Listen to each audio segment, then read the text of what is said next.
Àmì ohùn Yorùbá. Àmì ohùn ó jẹ́ ohun tí ó fi ìyàtọ̀ sí àárín àwọn ọ̀rọ̀ tó jọra wọn. A máa mú kí ọ̀rọ̀ mìíràn kí ènìyàn rò pé bóyá ohun kan náà ni wọ́n. A ó jẹ́ kí ìyàtọ̀ wà láàrin wọn. There are sometimes that words will sound similar or they will look similar in spelling. Now, when we put symbols on them, which is a mark of intonation, it definitely separates the wheat from the chaff. So we'll be able to know that this is not this and this is not that. Remember, sometimes ago we shared a little clip about some words that sound similar, which involves B, E, B, as this is the kind.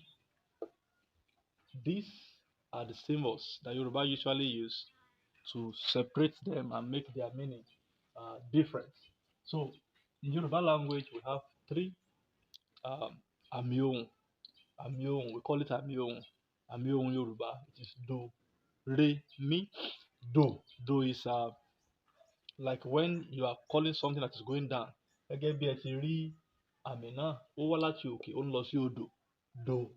Do. A ní re. Tẹ́ bá kíyèsí, tẹ́ bá pe re, ahọ́n yín yóò wà ní àárín méjì. Ọ̀rọ̀ yìí là ń pè àmì ohùn re. Àmì ohùn re, àárín méjì ló wà. Àmì ohùn ti mí, òkè ló lọ. Ẹ rí i pé òkè ni èémí yín lọ. Torí náà, do, re, mi ni àwọn àmì ohùn Yorùbá. Do, òun lọ sísàlẹ̀. Re, òun wà láàárín. Mi, òkè ni òun lọ, gẹ́gẹ́ bí èémí ohùn wa náà ti lọ sókè. Nínú àmì Yorùbá, a kì í fi àmì kankan sí orí ọ̀rọ̀ tó bá jẹ́ pé, tàbí fáwẹ́lì tó bá jẹ́ pé re ló gbé sórí. A kì í fi àmì kankan sí lórí. Ní ayé àtijọ́, wọn a máa fi àmì kan sí tó tẹ́ pẹrẹsẹ. Ṣùgbọ́n ní ayé òde òní, wọn kò lò ó mọ́. Eléyìí tí a ò bá ti yánmọ sí lórí inú ọ̀rọ̀ Yorùbá, a jẹ́ pé re ló wà níbẹ̀ nù. A ó fi àwọn àmì wọ̀nyí, a ó fi sí orí àwọn ọ̀rọ̀ láti lè mú kí ó yé wa yékéyéké. Bí mo ṣe máa ń sọ ní èdè òyìnbó, àwọn tí wọ́n bá fẹ́ kọrin, wọ́n ní àmì ohùn tiwọn. Wọ́n á pè ní do, re, mi, fa, sol, la, ti, do. Wọ́n sì fi ń gbé orin jáde, ó sì ń dùn. Bẹ́ẹ̀ náà nílẹ̀ Yorùbá, do, re, mi ti tó fún wa láti gbé orin jáde. Kò sí orin tí ẹ ò lè fi do, re, mi kọ. Kálukú ló mọ bó ti ń ṣe nǹkan títí ẹ̀.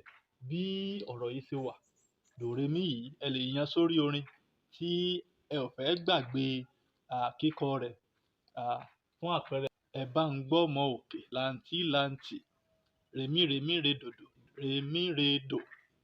Re, mi, re, dòdò, re, mi, re, do. Ẹ bá ń gbọ́ ọmọ òkè re, mi, re, dòdò, re, mi, re, do.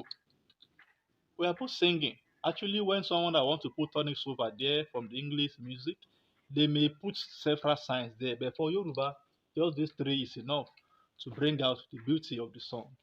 We will use some example that will make us understand it far better.